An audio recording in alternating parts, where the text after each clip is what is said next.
Hey y'all, should we make a couple of soda pop bottles? Let's do it.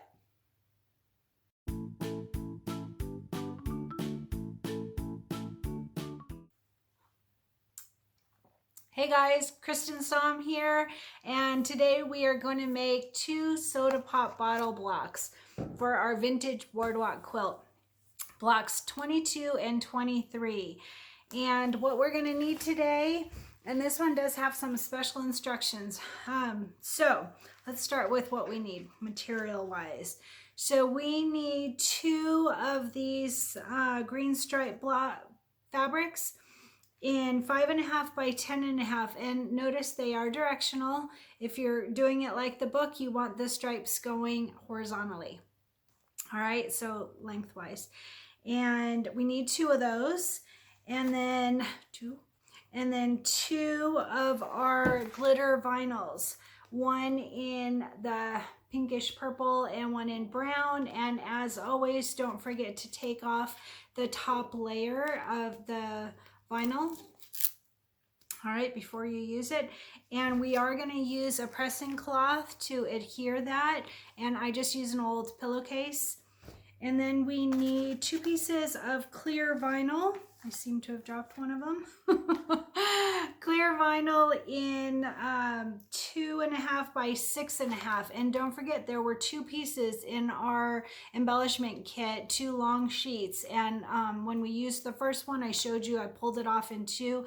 So you do need your second sheet now, and cut it to 2.5 by 6.5, 2 of them, 1 for each block.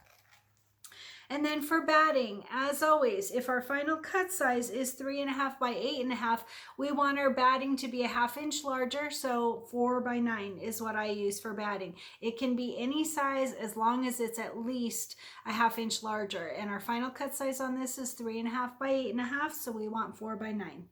That's what I'm using.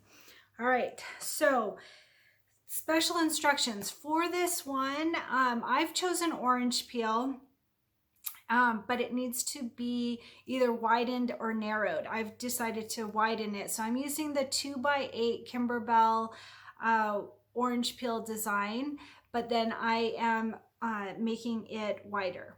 All right. So I've shown you, I've made a little video on how to do that using embroidery software. You can also do it on your machine, depending on how handy you are with software versus machine, either way.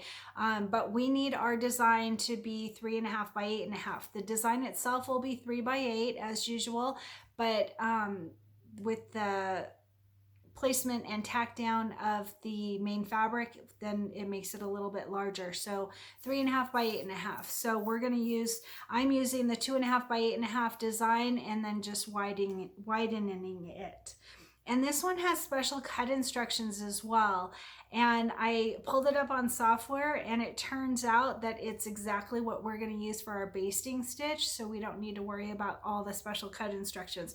For those that are not quilting, they have to measure out from the center 4 1/4 to the top edge, draw a line, do all this. We don't have to do any of that because we are going to do it in our basting stitch.